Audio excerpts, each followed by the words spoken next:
students, welcome to DNA classes, and today we will continue the chapter that is life process. So in continuation of our topic nutrition, today we will discuss site of photosynthesis, and the site of photosynthesis is chloroplast. Chloroplast is very important plant cell organelle.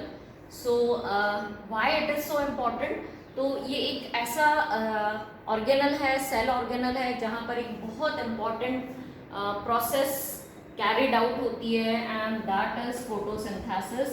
Actually it is the process of photo autotrophic nutrition. So that's why chloroplast is very important. क्या है chloroplast? So it is the plant cell organelle, appear green in color, और ये जहाँ भी present होता है, जिन भी sales में प्रेजेंट होता है, इसकी प्रेजेंस के कारण जो सेल्स होती हैं they also appears green in colour. So थोड़ा सा अपन स्ट्रक्चर देखते हैं क्लोरोप्लास्ट का. वैसे ऑलरेडी आप लोग 9th क्लास में पढ़ चुके हैं क्लोरोप्लास्ट का स्ट्रक्चर, बट एक क्विक रिकैप अपन करते हैं इसके स्ट्रक्चर के बारे में. So chloroplast is the site of photosynthesis. ऐसा सेल ऑर्गेनल है, it is double membranous cell organelle. ये डबल मेम्ब्रेन्स मैंने बनाई हुई है ब्लैक कलर से. So membranes are outer and inner membrane, ये लेबलिंग किया हुआ है मैंने. नेक्स्ट इज आउटर और इनर मेम्ब्रेन के बाद में अंदर, इनर मेम्ब्रेन के अंदर एक फ्लूइड फिल्ड होता है इसके अंदर, and that fluid is called stroma. Okay, matrix भी बोला जाता है. In general we use the term matrix, but here we are using stroma. So this fluid is called stroma. In this stroma some structures are present. The very important structure is grana. Grana, singular, in singular term we call it granum. So granum is singular term and grana in plural. So this is the granum, this is the grana, two grana I have drawn. So what is grana? So grana is a stack-like structure which is made up of many disc-like structures. आप बहुत सारी plates को यदि एक के ऊपर एक arrange कर देते हैं, या बहुत सारी कॉपीज आप लेकर उसको एक के ऊपर एक रखकर अरेंज करते हैं, तो एक स्टैक बनता है. सेम वैसा ही स्टैक-लाइक स्ट्रक्चर हमारा ये ग्राना होता है, जिसमें बहुत सारे डिस्कॉइडल स्ट्रक्चर्स एक के ऊपर एक अरेंज होते हैं. Each disc of grana, this each disc of grana is called thylakoid. हर एक प्लेट को, हर एक जो आपने कॉपी एक के ऊपर एक रखा हुआ है, so each copy or each disc like structure is called thylakoid. Now inside the thylakoid there are many green colored pigment, and these green colored particles or pigments are called chlorophyll, which is the plant pigment, due to which the plants appear green in color. जो leaves का green colour होता है, या जो young stems का green colour होता है, that is due to the presence of chlorophyll. और क्लोरोफिल एक्चुअली किसमें प्रेजेंट है? तो क्लोरोप्लास्ट में प्रेजेंट है, एंड दैट्स व्हाई जहाँ भी क्लोरोप्लास्ट प्रेजेंट होगा उस पार्ट का कलर ग्रीन होगा. Okay students, so this is the structure of chloroplast. अब क्वेश्चन ये आता है कि क्यों मैंने आपको क्लोरोप्लास्ट का स्ट्रक्चर यहाँ पर एक्सप्लेन किया है, जब आप ऑलरेडी 9th में पढ़ चुके हैं. सो एक्चुअली हम आगे फोटोसिंथेसिस का जब मैकेनिज्म बात करेंगे, सो इन दैट मैकेनिज्म 2 फेजेस आएंगी, और मैं बोलूँगी कि ये जो फेज़ है वो स्ट्रोमा में कंप्लीट होती है, और ये जो फेज़ है वो ग्राना में कंप्लीट होगी. सो एटलीस्ट आपको आइडिया होगा कि स्ट्रोमा बोला है मीन्स ये जो लिक्विड पार्ट है इसमें रिएक्शन हो रहा है, और ग्राना बोला गया है मतलब ये जो स्टैक लाइक स्ट्रक्चर है, ये जो डिस्क लाइक स्ट्रक्चर्स का बना हुआ एक स्टैक है, इसमें प्रोसेस कंप्लीट हो रहा है. ओके स्टूडेंट्स, या 2 more important structures are present in chloroplast. One is 70S type of ribosome. 70S type ribosome means जो बैक्टीरिया में राइबोसोम प्रेजेंट होता है, बिल्कुल सिंपल टाइप का. सो उस टाइप का राइबोसोम इसमें मिलता है. इसके अलावा इसमें double stranded DNA molecule present होता है। ये देखिए मैंने दो थ्रेड लाइक स्ट्रक्चर्स बनाए हुए। सो this is the double stranded DNA molecule, DS stands for double stranded DNA. तो इसके पास अपना राइबोसोम है, that is called protein factory है, इसके पास अपना जेनेटिक मटेरियल है, जेनेटिक इंफॉर्मेशन है इसके पास में, और साथ में इसमें सोलर एनर्जी को ट्रैप करने वाला पूरा एक सिस्टम प्रेजेंट है जिसको हम ग्रैना बोल रहे हैं। So this is the structure of chloroplast. Now we will continue with mechanism of photosynthesis. या students, so come on the mechanism of photosynthesis. कैसे होता है फोटोसिंथेसिस का प्रोसेस? किसी भी प्रोसेस का जब हम मैकेनिज्म बात करते हैं तो मैकेनिज्म का मीनिंग होता है कि वो प्रोसेस, वो रिएक्शन कैसे प्रोसीड हो रहा है, कैसे कंप्लीट होता है। तो actually photosynthesis takes place in 2 steps, और you can say it is completed in 2 phases। So mechanism में हम बात करेंगे 2 phases of photosynthesis. Means photosynthesis takes place in 2 steps or in 2 phases. First phase is light phase and the second phase is dark phase. Now ये नाम क्यों रखे गए, light phase and dark phase क्यों बोलते हैं? इसको light reaction भी बोला जाता है और dark reaction भी बोला जाता है। So why it is called so? Actually ये जो phase है, ये जो step है या ये जो reaction है photosynthesis का, इसमें लाइट नेसेसरी होता है, इसका प्रेजेंस नेसेसरी होता है, लाइट होना ही चाहिए तभी ये फेज कंप्लीट होगा या स्टार्ट होगा। सो दैट्स व्हाई इस फेज का नाम रखा गया लाइट फेज। तो क्लियर है कि इसमें कौन कौन से इवेंट्स होंगे। इवेंट से पहले अपन बात करें कि ये कहाँ पर कंप्लीट होगा, लाइट फेज कहाँ पर होगा। तो लाइट फेज आपको देखने को मिलेगा इन ग्रैना, है ना। तो अब आपको आई थिंक क्लियर होगा कि क्यों मैंने पहले स्टार्ट करने से पहले, मैकेनिज्म स्टार्ट करने से पहले आपको क्लोरोप्लास्ट का स्ट्रक्चर एक्सप्लेन किया।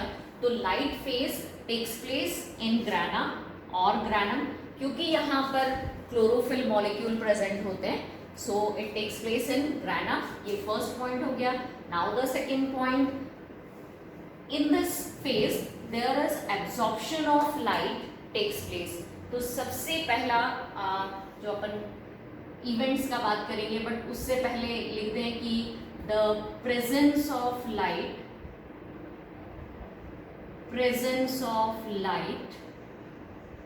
Is necessary. ओके, तो नेसेसरी के लिए मैंने राइट टिक किया हुआ है, आप कंप्लीट लिखेंगे necessary. So presence of light is essential और necessary for this phase. Okay, so क्योंकि लाइट बड़ी रिक्वायर्ड है, नेसेसिटी है लाइट की, दैट्स व्हाई इस फेज का नाम रखा गया light phase. So it is essential. ठीक है, नाउ द नेक्स्ट पॉइंट, कुछ इवेंट्स का बात करते हैं कि लाइट फेज में क्या क्या होगा। So some events are very important in this phase. क्या क्या चीज़ें होंगी, क्या क्या इवेंट्स होंगे लाइट फेज में। So the very first event of light phase is absorption of light by chlorophyll molecules. Okay, तो सबसे पहला जो इवेंट है, वेरी इंपॉर्टेंट इवेंट, इसके बिना फोटोसिंथेसिस स्टार्ट नहीं हो सकता है। So that is absorption of light by chlorophyll molecule. So ये क्लोरोफिल के मॉलिक्यूल कहाँ प्रेजेंट है? So these are present in thylakoids. तो थाइलेकॉइड्स में प्रेजेंट क्लोरोफिल मॉलिक्यूल सबसे पहले क्या करते हैं, जो सोलर लाइट है उस सोलर लाइट को एब्जॉर्ब करते हैं। Now the next important event is photolysis of water. This is very important, photolysis of water. ये अपन सेपरेटली डिस्कस करेंगे क्या होता है photolysis of water. Sometime short note आता है या डिफाइन करने के लिए आता है कि what is photolysis of water या what is the importance of photolysis of water, so that we will discuss further. So next event is photolysis of water. इसके बाद जो होगा देयर इज फॉर्मेशन ऑफ, अगला इवेंट है formation of एक molecule है that is called NADPH2 and इसी phase का जो लास्ट इवेंट है that is formation of ATP, adenosine triphosphate, जो कि हमारे सेल का एनर्जी करेंसी बोला जाता है। ये खर्च किए बिना आपके बॉडी में, आपके सेल में कोई भी काम नहीं हो सकता है। So that's why it is called currency of cell, currency, energy currency of cell.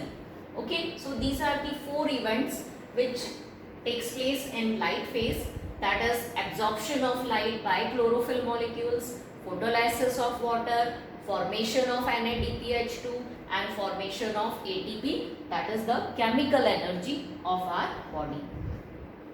Now one more thing about the light phase, that this phase is called actually preparation phase. Actually this is called preparation phase और preparatory phase। क्यों इसको preparation phase बोला जाता है? तो photosynthesis का जो net product है, जो फाइनल प्रोडक्ट है दैट इज ग्लूकोज, और उस ग्लूकोज को बनाने के लिए जो तैयारी की जाती है, जो प्रिपरेशन की जाती है, वो इस फेज में की जाती है। इसीलिए इस फेज को हम प्रिपरेटरी फेज और प्रिपरेशन फेज बोलते हैं। Okay students, now come on the next phase that is dark phase. तो जैसा हमने यहाँ बताया था कि कहाँ पर कंप्लीट होता है ये फेज, ऐसे ही हम स्टार्ट करेंगे कि डार्क फेज जो है, डार्क से समझ में आ रहा है कि लाइट का प्रेजेंस जो है वो असेंशियल नहीं होगा, मीन्स लाइट प्रेजेंट हो या नहीं हो, इस फेज पर उसका कोई इम्पैक्ट नहीं आएगा। सो कहाँ पर ये कंप्लीट होगा? So it takes place in stroma, है ना। स्ट्रोमा मैंने बताया था आपको, जो लिक्विड पोर्शन होता है इनर मेम्ब्रेन के अंदर, जो फ्लूइड फिल्ड होता है, उसमें ये फेज कंप्लीट होगा, उसमें ये फेज प्रोसीड होगा। So it takes place in stroma. Now presence of light is not essential. ऐसा नहीं है कि इसके लिए डार्क चाहिए या ये नाइट में ही होगा। ये presence of light and absence of light में ये प्रोसीड हो सकता है। इसके लिए इस पर लाइट की प्रेजेंस या एब्सेंस का कोई इफेक्ट नहीं पड़ता है। ओके, नाउ द इवेंट, यदि हम बोले कि इस फेज में एक्चुअली क्या होता है, तो एक ही इम्पॉर्टेंट जो इवेंट है जो इस फेज में होता है, and that is reduction of CO2, reduction of CO2 and formation of glucose molecule. So reduction of CO2 और एक साइक्लिक प्रोसेस के थ्रू ये रिडक्शन कंप्लीट होता है, and that's reduction of CO2 is by Calvin cycle. उस cyclic process का नाम है कैल्विन साइकिल। अभी फिलहाल आपको डिटेल में ये साइकिल नहीं है, तो केवल आप नाम यदि याद रखें तो it is more than enough. So reduction of CO2 by Calvin cycle, और रिजल्ट क्या होगा? So there is formation of glucose molecule.